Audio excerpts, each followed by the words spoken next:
and welcome to Broadcasting Scotland. It's Sunday the 19th of December, and this is The Full Scottish. I'm Andrew Wilson, and today I'm presenting the programme from our studios in Glasgow. First, we will have today's brief coronavirus update. Then I will introduce this afternoon's guests, and then together we will look at the top news headlines from the past week from Scotland and around the world.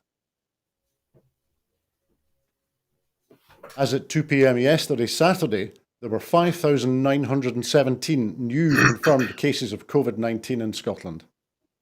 I'm afraid to say that there were 9 new reported deaths of people who had tested positive. 494 people were in hospital with recently confirmed COVID-19, 33 of whom were in intensive care. Since the start of the pandemic, a total of 794,073 people in Scotland have tested positive for COVID-19, and in total 9,780 patients who tested positive have sadly died. 9,398 people have received their first dose of the COVID-19 vaccination. 3,988,961 have received their second dose, and 2,436,952 have received a third dose or their booster. Now, this afternoon we're joined by 2 fantastic guests. Firstly, we have Anthony Salamone, and Anthony is currently the Managing Director of the political analysis consultancy European Merchants. Anthony, good afternoon, how are you? Well, thanks, Andrew. How are you? I'm doing great, and thank you very much for joining us today, Anthony, on The Full Scottish.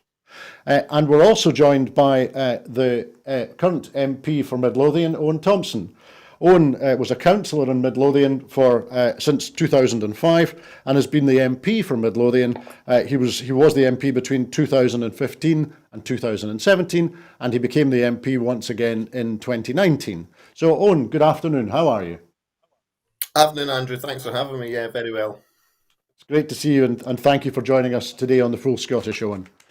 And so without further ado, we'll move to our first story, which is that the scale of the threat posed by Omicron has been laid bare by government scientists last night, as they warned that there are now hundreds of thousands of infections every day. That daily number could reach between 600,000 and 2 million by the end of this month, if new restrictions are not brought in immediately, they said. The government's SPIMO group of scientists, which reports to SAGE, also warned that based on their modelling, hospitalisations could peak between 3,000 and 10,000 a day, and deaths at between 600 and 6,000 a day. SAGE urged the government to reintroduce more stringent measures very soon. The minutes of the SAGE meeting on Thursday last week stated the timing of such measures is crucial. Delaying until 2022 will greatly reduce the effectiveness of such interventions and make it less likely that these would prevent considerable pressure on both health and care settings.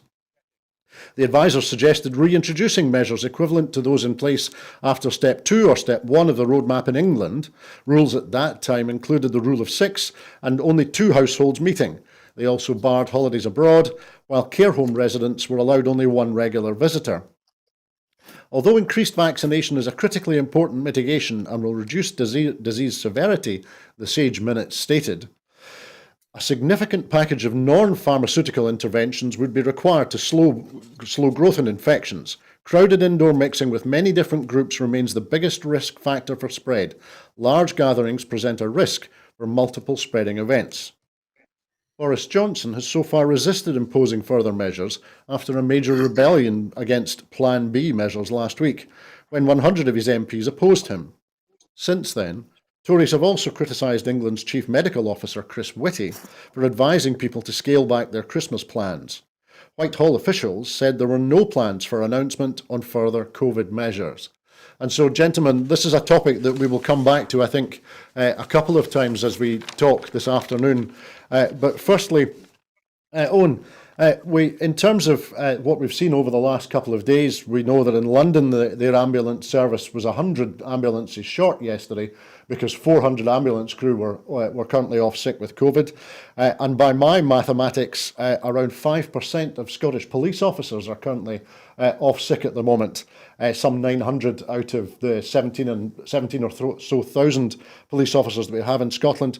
So, Owen, what else do you think happens when a government's response to Omicron is either dither or delay or even indifference? Well, fundamentally, people's lives are put at risk. That's the biggest problem that we have when governments dither and delay like this. And we've seen the absolute chaos from the government at Westminster and just this lack of a willingness to listen to the scientific evidence, to pander to rebels on their own backbenches. I mean, we saw 100 this week, and I think it's very clear if there's any more restrictions brought in England, that number will significantly increase. Now, you're talking about ambulance and police there, but when you've got the government not actually leading, it undermines public confidence. So those who then follow the guidance are maybe a bit more reluctant to do so, which increases infection even more than it currently is, putting more pressure on ambulance and police. We've got our health service who will be hugely put under pressure, not only because of the number of new cases coming forward, but the fact that they'll be having to deal with absence and sickness as well. And that's before you start to look at the impact in the wider society. I mean, we've got so many people putting themselves in the front line to try and keep us all safe. And at the moment, we've got a Prime Minister and a government that are doing almost the opposite of what they need to do to actually make those sacrifices worth it. Thanks, Owen. And Anthony, well, I'll get a little bit more philosophical with you, if I may, for a moment. It struck me that our friend of the programme and regular contributor, Professor John Robertson, was talking this morning about how coverage and attention appears to be focused more on hospitality than on hospitals. And it struck me this morning, thinking about it, that there may be a connection here between, which might in part explain why we're seeing so much in our press about the hospitality industry particularly, the connection perhaps between what used to be called the beerage, Tory supporting brewers and brewery directors who traditionally were Tory supporters. Also a connection there perhaps between the beerage, the current Conservative Party, and perhaps Red Wall Tory voting voters, who, if I'm allowed to quote Orwell this morning, might be seeing their lives revolving around football, beer and gambling. So do you think, is this fixation that we have in the media coverage at the moment with hospitality rather than hospitals, with celebrations and parties rather than, as Owen was putting it, the hard work of people on the front line? Do you think, does that tell us something about the current manifestation of the Tory party and its manifestation in Boris Johnson? Well, I'm not sure whether or not it's the sort of brewery vote or Red Wall Conservative gains from the last general election. I think it's more of a deep-seated unease within the English Conservative Party, or at least with large parts of it, with sort of government restrictions. Now, obviously, you would say that in a public health emergency, that's the time when government is meant to act to protect the public health. But it seems that a number of Conservative MPs don't share that view, or at least don't share that view any longer, considering how long the pandemic has gone on. But more broadly speaking, there's always a balance between economic and social factors and health factors in terms of people. Obviously, the front line, so to speak, is much wider than only hospitals. Hospitals are obviously very crucial, but people working in retail, for instance, have been on the front line of the pandemic in terms of their risk and exposure to the disease, as many others. So, there's always a balance to be struck by government. It's clear that Boris Johnson and many Conservatives are reluctant to impose more restrictions, but that's just repeating previous history. We know that acting based on the developments that are actually happening and the scientific data that's available is more important than sort of your principles on the role of government in society. And of course, if we look at Ireland, they have brought in some new restrictions and have implied that new ones will be on the way soon. Restaurants and bars will now need to close at 8 p.m. in Ireland. And the Taoiseach said, I think yesterday, that they expected the worst of the pandemic could still be yet to come. And I think, unfortunately, it just reflects the fact that we are in a multi-year pandemic, which is not over. And whether or not the UK government wish it were over, it's not. And we need to, unfortunately, continue with all the things that we've been doing in terms of reducing social contacts and adhering to basic public health advice, plus everything else. And that's frustrating for people, but that's where we are. Thank you, Anthony. What we'll do now is we'll move on to our next story, but the themes that we've already been developing in that first story, as I say, I think are likely to repeat. We're likely to come back to them as we discuss the past week's headlines. But we'll move to another facet of the current week's news, which was that Rishi Sunak has been forced to cut short a trip to California and to fly back to London to draw up an emergency rescue package for hospitality firms hit by the mass Christmas cancellations amid the Omicron wave. The Chancellor held crisis talks with struggling firms by video link from the US on Thursday before his flight, after Labour said his absence from the UK was an insult to British businesses and workers. He returned to the Treasury on Friday, a day earlier than he had intended to fly home, under intense pressure to announce emergency financial help. The scramble came as COVID cases jumped to a historic high in the UK and after England's Chief Medical Officer Chris Whitty said that people should limit their social contact in order to have a better chance of spending Christmas Day with their relatives. Business leaders warned that firms would not survive the winter without urgent intervention from the government, blaming a change in messaging as ministers tried to suppress Omicron spread without directly imposing restrictions. They are seeking a reintroduction of the VAT cut for hospitality, expansion of business rates relief, immediate grants for firms in the hardest hit sectors, and a targeted return of the furlough scheme to allow companies to keep staff on the payroll. However, Treasury sources indicated there was a mixed bag of requests and it was not clear yet which would be an effective and appropriate use of taxpayers' money, suggesting that an announcement was not likely in the next 24 hours. So, Owen, coming to you first. Does the Chancellor apparently prioritising the tech giants in San Francisco by travelling to go and see them? Does that surprise you at all? Sadly, no. I mean, this government, again, I've got form in this. We saw Dominic Raab off on holiday when they were trying to evacuate from Afghanistan. And now we see in the middle of the pandemic, at a time when we all know case numbers are getting higher, there's a new variant, and the Chancellor jets off to California to meet with tech giants. I mean, and you can only start to wonder why he was there to meet them in the first place, what investment or sell-off that they're trying to bring forward next. But when we look to the public health response, we need that to be as fast as possible. But for that to be able to be quick, you need the financial support to follow. And with the Chancellor AWOL, that's not been possible. And even now, when they're claiming he's having these calls while he's away and jetting back and all that, there's still nothing come forward.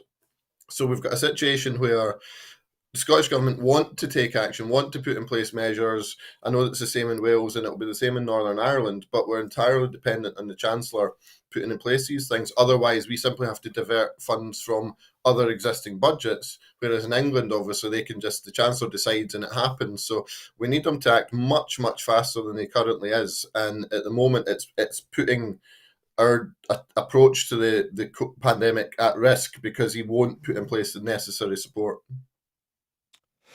Thanks, Owen. And Anthony, thinking about the story a little bit more, Rishi Sunak is reported to have been surprised when Professor Chris Whitty said that you shouldn't mix with people you don't have to, and you should prioritise only the things that really matter.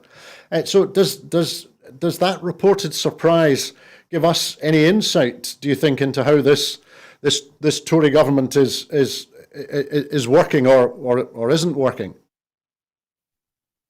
Well, I think it's been clear up until the last day or so that the UK government was very eager to say to people that they could have the kind of Christmas that, if not that they wanted, then that was much better than last year, and that they were very keen to hang on to that idea for as long as possible. But I think that the comments from the Chancellor in that respect of being surprised that in the face of a new wave in our public health emergency, that it would be sensible for people to reduce their social contacts is in that context. But I think it's very clear now that we are beyond that.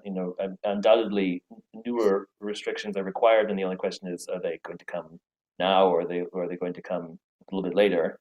And that reflects the reality where we are. So, I mean, in the end, the UK government will have to face the facts on that, as I imagine that they are moving to just now. But I agree with Owen in respect to the funding. It's very important for governments, including the Scottish government, if they believe it's appropriate to introduce new restrictions and that funding needs to be associated with that funding is available and not dependent on the extent to which either the UK government is sort of, is eager to acknowledge those facts or indeed is slow in delivering them. That's not a good situation to be in.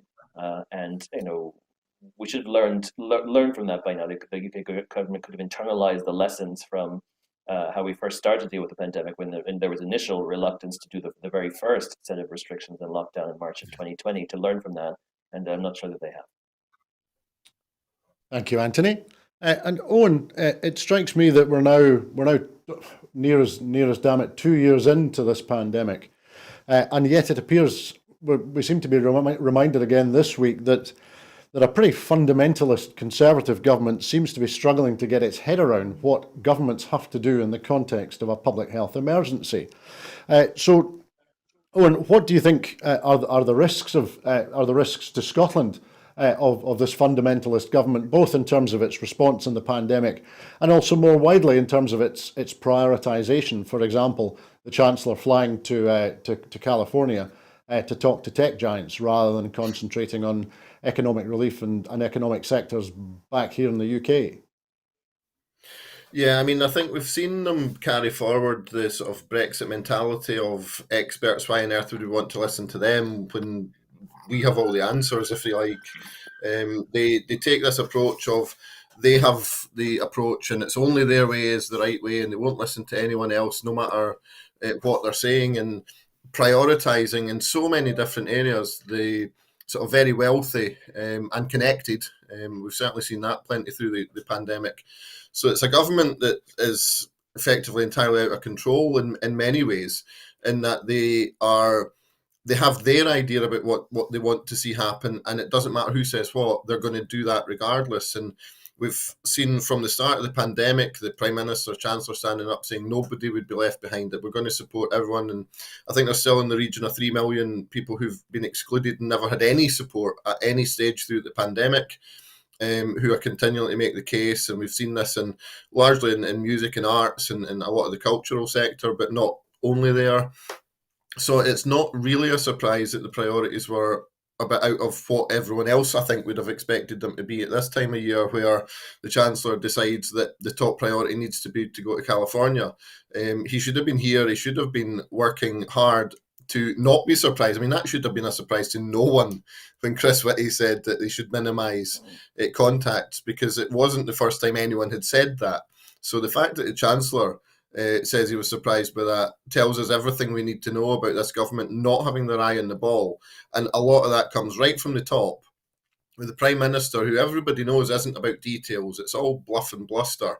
And that can get them so far. But in a really serious crisis like a global pandemic, we're seeing the major flaws in that. And there are major dangers to that for all of us, because it's a non-competent leader who's making disastrous decisions. It's impacting on the healths and lives of individuals. It's impacting on businesses around the country. And we need to do everything we can to push to get that sorted as quickly as we possibly can. And I mean, I've seen some chat about would a more competent leader make it more difficult if we were looking to do other things down the line. But I think the priority there is at the moment is to make sure that this disastrous leader can't do more damage than he currently is. And we need to get Boris Johnson out of Downing Street as quick as possible. And then we can take the next steps to see what we need to do. Thanks, Owen. It'll be no surprise to you that we're going to be looking at Boris Johnson in our next item more closely, and we'll expand on the points that you've just been making. But Anthony, if I may, I'll ask you the same question. In the context of the performance that we've seen from the UK government since the election, but in particular over the last couple of weeks, what do you think are the risks to Scotland of a fundamentalist Conservative government that's functioning or not functioning in the way that the current government is or is not? I think it was very so. I mean, the UK government, is with a large majority, is always in a position to execute the kind of agenda it wants. So obviously, as we well know, Boris Johnson has had some leadership issues over the past week, including with his conservative backbenchers. But they have a very clear agenda, which they were elected on in England and also in some parts in Wales to deliver, which was to deliver Brexit, to deliver, as I think David Frost said in his resignation letter, I can't remember the exact quote, but something of a light regulation, low tax economy. And as we've just discussed, a reluctance in some parts of the Conservative Party to be willing to go ahead with aspects of the response to the pandemic, including vaccine passports. I think they've been very clear in that agenda, and obviously many people in Scotland will disagree with large segments of that agenda. Thank you, Anthony. And well, as I said, we'll move on now to our next item, which again will be looking at the Conservative government and in particular the Prime Minister. That's because this morning the newspapers are reporting that that Lord Frost, the former chief executive of the Scotch Whisky Association, has resigned from his latest role, which was as a Tory Brexit minister.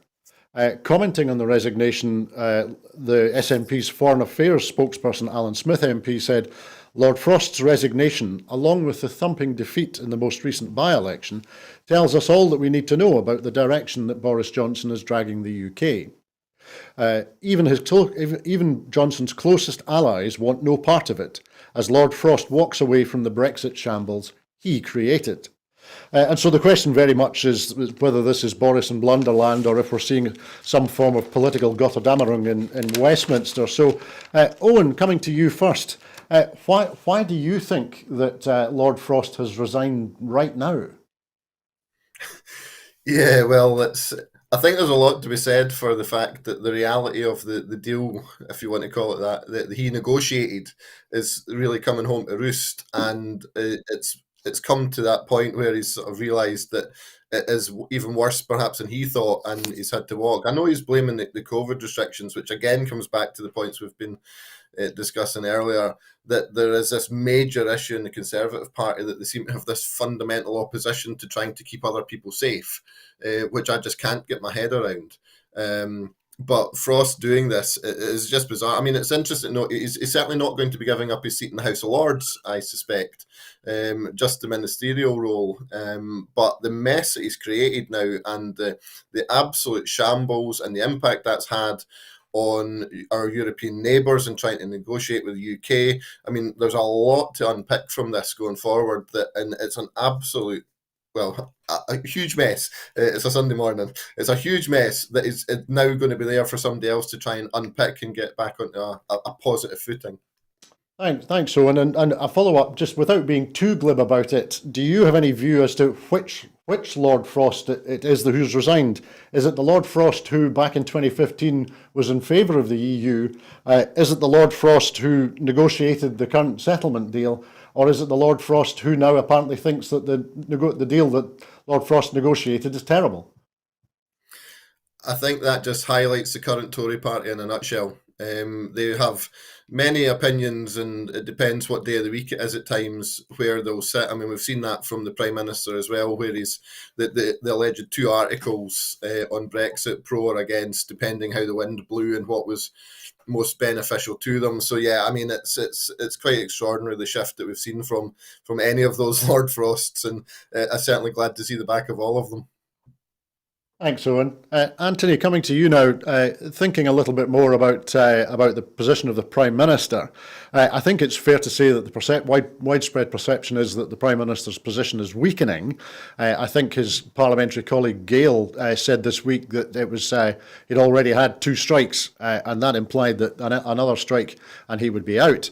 And so if that kind of commentary does suggest that the Prime Minister's position is weakening.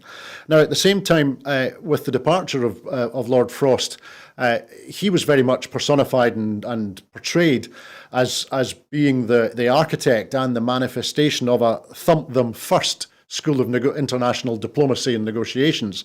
I think, as Owen was saying, there's perhaps a perception now that thump them first School of Negotiation and Diplomacy hasn't worked.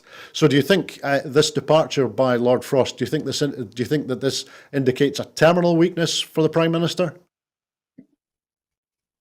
No, I don't necessarily think so. No, just to come back about, there have been different reasons flow as to why David Frost has resigned. He said it's because of his concern about COVID restrictions and so on.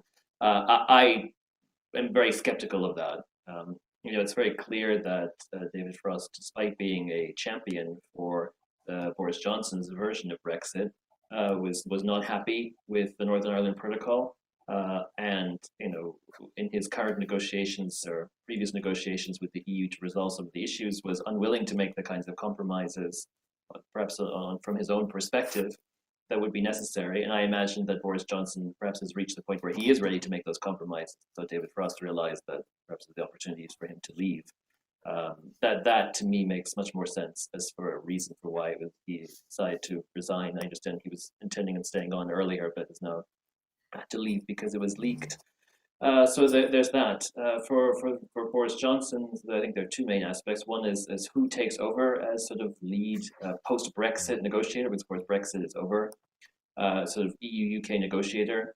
If someone who is equally enthusiastic for Brexit replaces him, then not necessarily that much will change in the dynamics with the EU unless the person is more diplomatic. It's clear that David Frost was extremely abrasive. And that does not go well in terms of negotiations with the EU. In terms of Boris Johnson's position, my reading of that from a distance, of course, here in Edinburgh, is that the Parliamentary Conservative Party will be happy to rally back around Boris Johnson if they feel that he engages with them more meaningfully, that he does not have so many stumbles, and if they can be sort of regain their confidence and his electoral fortunes, which of course is why they put him there in the first place.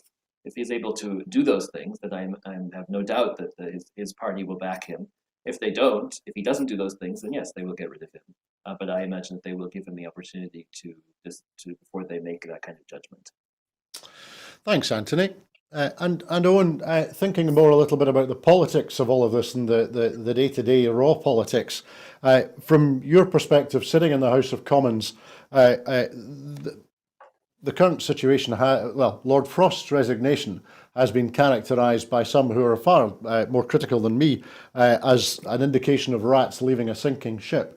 So in terms of what you're seeing in the House of Commons at the moment, or you were up until when the House rose at the end of last week, excuse me, what was the atmosphere, and what behaviours were you seeing amongst Tory MPs, both in the backbenches and ministers? Yeah, it's always very telling when you sort of particularly go into sessions of Prime Minister's questions and you look at the benches behind them. And over recent weeks, they have been either much quieter than normal in terms of the numbers of members there, but also in terms of the volume of support is getting from them. So that's been very noticeable. But I think the thing about all this to me is that it's not the corruption, it's not the lies, it's not been the rule breaking, it's not the polls, but it's the COVID restrictions is what's driving many of them to rail against them. And it's bizarre and frustrating that that's the one thing that seems to be putting them over the edge to say enough's enough, this can't go on anymore. Where in fact, if they had been out in front and saying this corruption's not good enough, that these lies have to stop, they could have been holding them account far, far before this point. And I've got no doubt that if we see the upcoming leadership election as is potentially being expected, if we do get more restrictions, then suddenly you'll have all these people saying, oh yeah, well, you did all these things, but at the time they were happening, they were silent on it, and I think that's going to come home to haunt them. Thanks, Owen. And as I indicated, I think this is likely to be a story that we will return to repeatedly over the coming weeks. As you say, that it wasn't the fine by the Electoral Commission with respect to the misdeclaration of the redecoration of the flat in Downing Street.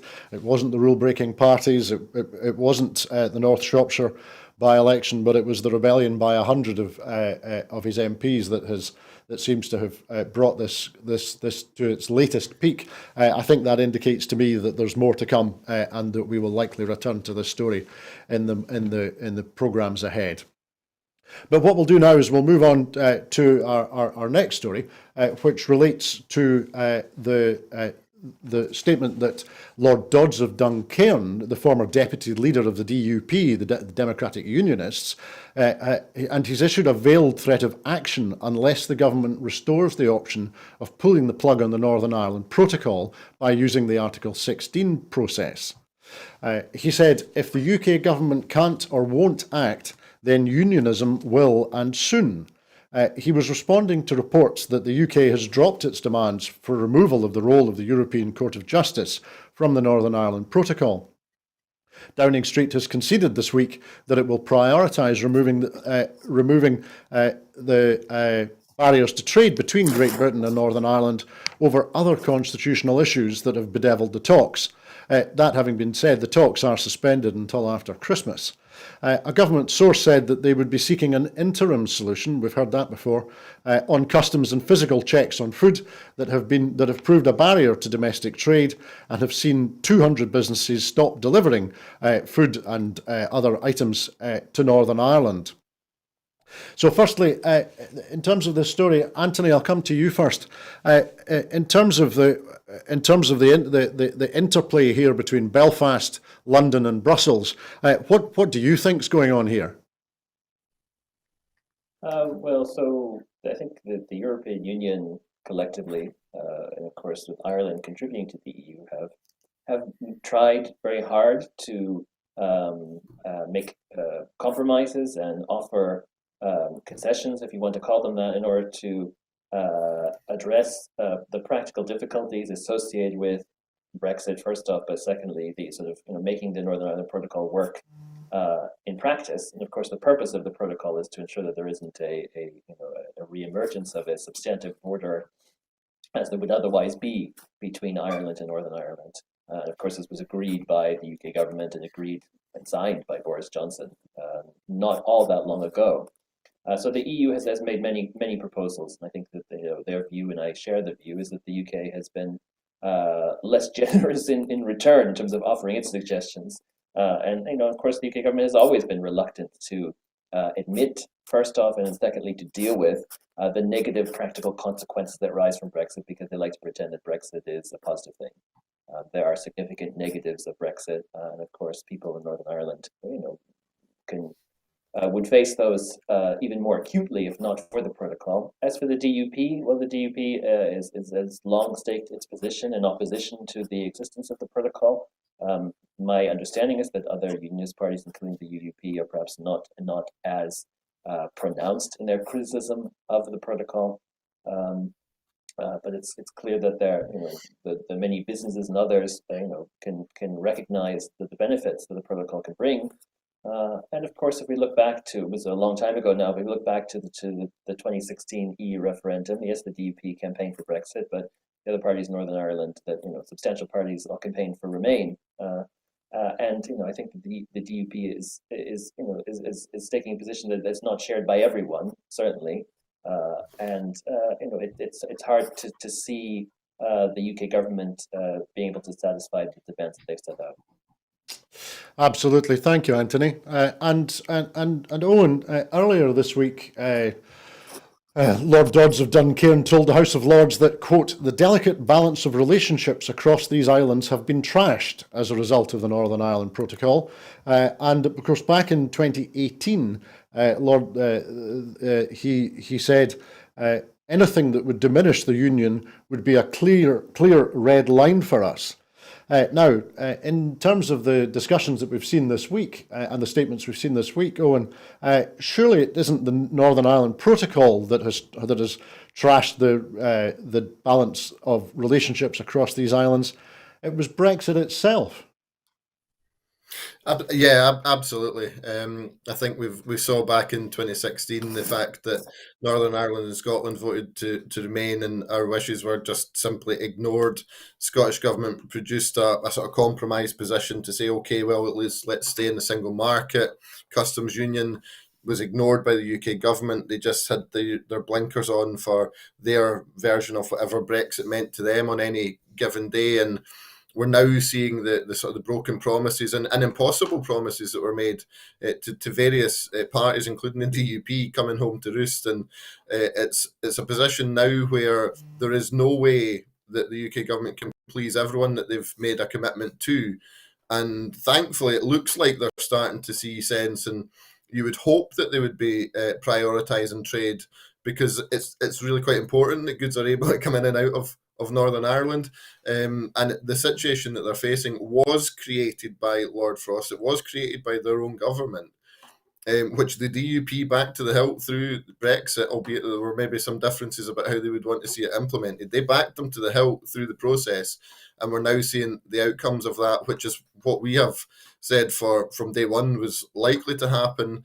And it's because of this unwillingness of the UK government under Boris Johnson to make any kind of compromise. It's only their way that they're willing to accept, and it's only their way that they're willing to drive through. And I mean, it probably translates itself through to Lord Frost's negotiating style. But this is now the outcome of that, and it's certainly not a positive place to be, albeit that the signs potentially going forward are starting to look a bit more compromising. Thanks, Owen. And Anthony, to come back to the points we were discussing a moment ago in terms of the nexus between Belfast, Brussels and London, Lord Dodds didn't specify what action he meant would be taken. But we do know that the Democratic Unionists have previously warned that they would walk out of the Stormont executive if enough progress in the talks was not made by November. And here we are at the end of December. So in terms of the action, if it is to be a repeated another walkout from Stormont, what do you think the ramifications of that will be in terms of what Dodds also called the delicate balance of relationships across these islands?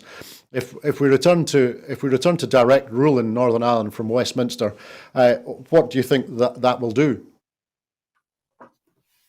Yeah, so I mean, I'm not in detail plugged into the politics of Northern Ireland, but I cannot imagine that many people want to see the Assembly collapse again, not least because we continue to be in the midst of this pandemic where we need a Northern Ireland executive and Northern Ireland Assembly to conduct their business and to protect public health and carry forward all the other things that people in Northern Ireland, regardless of their political views, need and want to see their government do.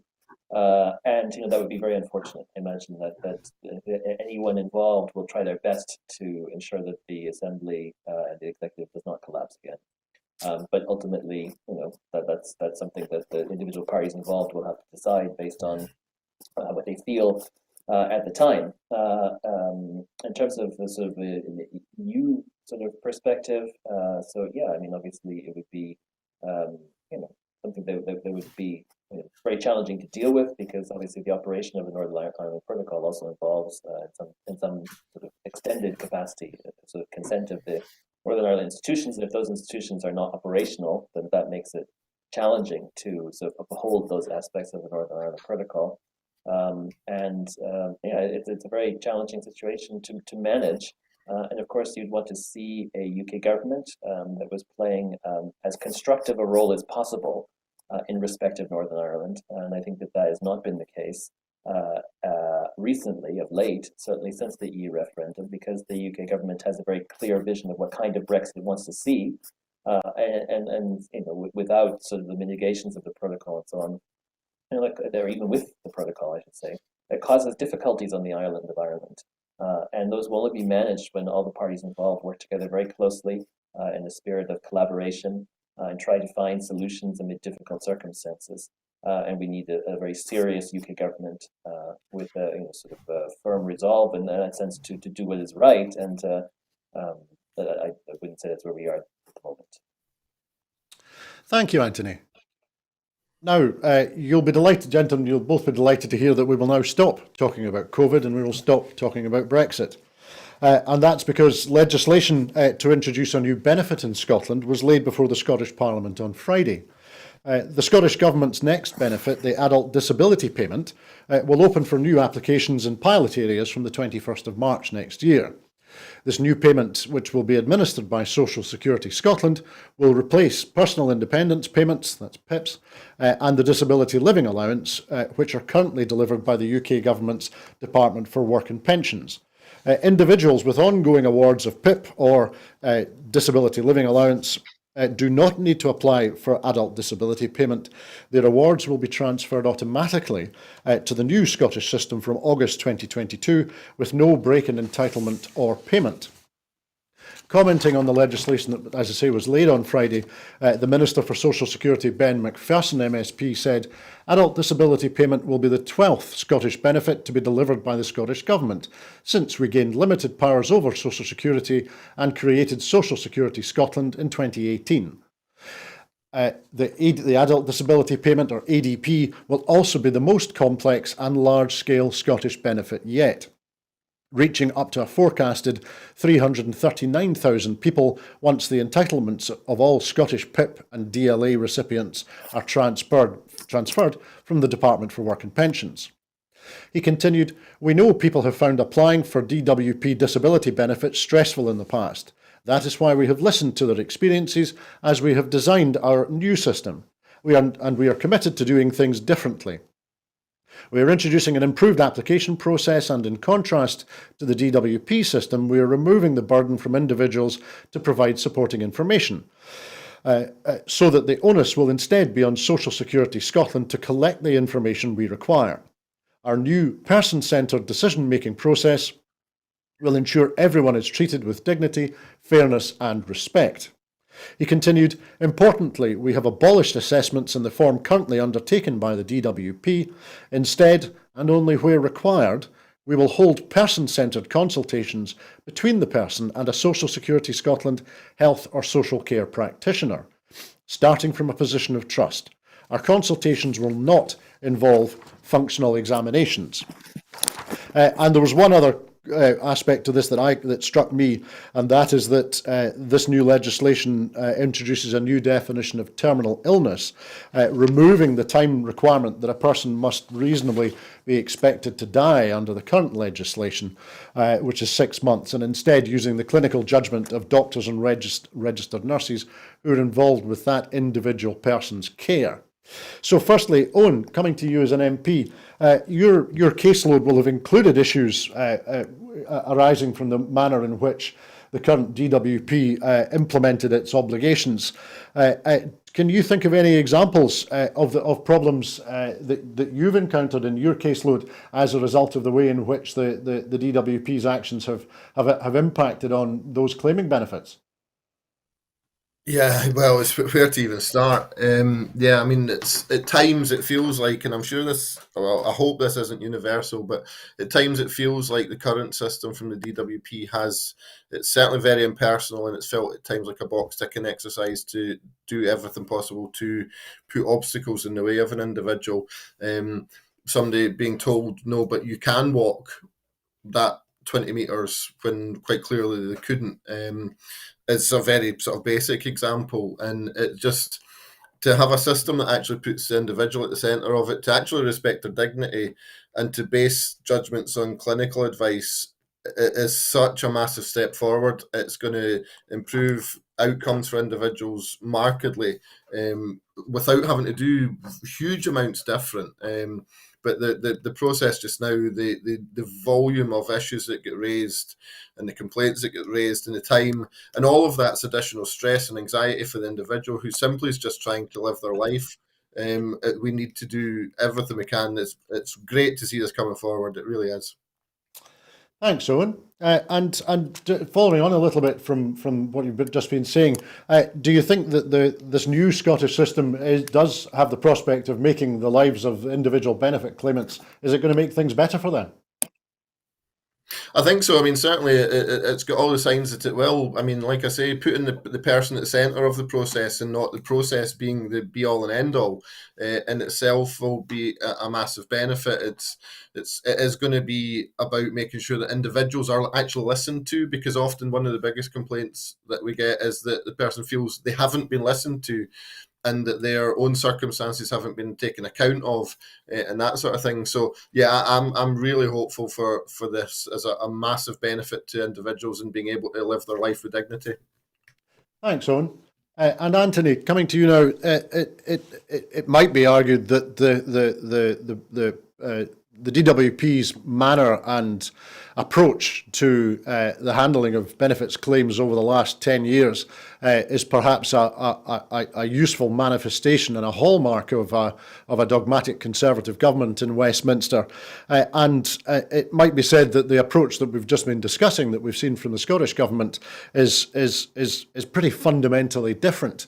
Do you think it is fundamentally different? And if it is so, do you think that is another indication of the distinct nature of politics in England as when compared to politics in Scotland? And do you think that distinction is going to narrow in the future, or is it going to get wider? So it sounds like the proposals from the Scottish Government, which is not an area I know much about, but it sounds like the proposals from the Scottish Government for the delivery of this new benefit, it sounds very positive. It is important that people can access the support that they need without undue difficulty and with the dignity that everyone deserves. And it's from what I hear, it sounds like the Scottish Government initiative will deliver that, and that is positive. In respect of differences between the Scottish Government and the UK government on benefits, yeah, of course there are policy differences. In terms of the civil servants involved, we have a unified civil service, and I have no doubt in the professional nature of civil servants across the UK, whether they work for the UK government or the Scottish government. Of course, many people and across their career work for both. It's not a question about civil servants, it's a question about differences in politics and the policies that are created by those politicians. So yes, in respect to the Scottish government, sure, it's great to have these new benefits delivered via Social Security Scotland, and I think there are two other points to keep in mind. One is that the costs of Social Security Scotland there are greater than I understand they were envisioned to be. So I hope the Scottish government will be vigilant on that. And also that as they develop the delivery of these new benefits, they ensure that there are sufficient processes to deal with difficulties that arise. I think it would be wrong to assume that just because these benefits are not going to be delivered by the Scottish government, that there won't be problems or challenges to be faced, or indeed issues where things don't work out as they were planned to be, or people are dissatisfied, and that there are robust mechanisms for the Scottish government to be honest with itself and to address those in a positive way. Anthony, thank you. Now then, having following on from such an enlightening and a detailed conversation on a range of important topics, I've got a confession to make, and that's that I haven't written our Christmas cards yet, and that's going to have to be a task for this afternoon.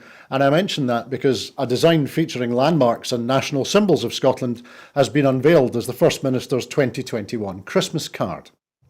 It has been created by the artist Emily Hogarth, who has previously worked on illustrations to mark St Andrew's Day and welcoming new spaces for children at the Royal Hospital for Children and Young People in Edinburgh. The card, as you can see on the screen just now, features some of Scotland's best-known landmarks and iconic buildings, with familiar images such as the Scottish Parliament building and the Finnieston Crane. The First Minister said Emily Hogarth's artwork celebrates just a few of the things that make Scotland special, and there's no better time of year to stop and reflect on the things that make our lives a little brighter. And Emily Hogarth, the artist, also said it's more important than ever that we focus on the little things that make life better, whether that's receiving a nice card or having chats with your friends. We need to remember that we're all in this together and that the good times will come again. And so I'll ask you first, Anthony. In terms of the little things and the things that make our lives a little bit brighter, give us an example of what you would wish for Christmas or for the new year. I always have the same wish at this time of year and at these occasions, and that's for peace individually, peace at home, and peace in the world. And short and simple for me. That's succinctly put. Thank you, Anthony. And Owen, turning to you, the same question. What would your wishes for Christmas or for the new year be? I think I'll follow on from Anthony, and I'll go with kindness, because in a time when there are so many challenges out there, and people can be very anxious, I think if we could all just be a wee bit kinder to anyone we're having dealings with in person or online. We've seen some nasty stuff online. If everyone could just be a wee bit kinder to each other, I think we'll all be in a better place. Fantastic. Thank you, Owen. And that was the final item on the Full Scottish this afternoon. In making these programmes, Broadcasting Scotland relies on the financial support of viewers and others who value our distinctive approach to news, current affairs and culture. If you would like to support us financially, and we would really like you to support us financially, then please continue to provide, in order that we can continue to provide an independent perspective in Scottish broadcasting, then please consider subscribing or donating to Broadcasting Scotland, and you will find the link to do that on the screen now. There are, of course, other ways in which you can contribute to our work. If you would like to volunteer to work with Broadcasting Scotland, either behind the scenes or in front of the cameras, or in any other way that helps to promote the station, then please visit our website at www.broadcastingscotland.scot and send us a message there. So this afternoon, first of all, I would like to say thank you to Anthony Salamone and to Owen Thompson MP for their time and their trouble and their contributions to the programme today. Anthony, thank you very much indeed. Thank you, Andrew. And Owen, thank you for joining us from Lonehead. Thank you for your contributions as well this afternoon. Thanks, Andrew. I hope that you enjoyed a tasty Full Scottish this afternoon. We will be here again tomorrow evening at 7 o'clock with with Scotland at 7. So please join us again then. But until then, please keep warm and keep well. Bye-bye.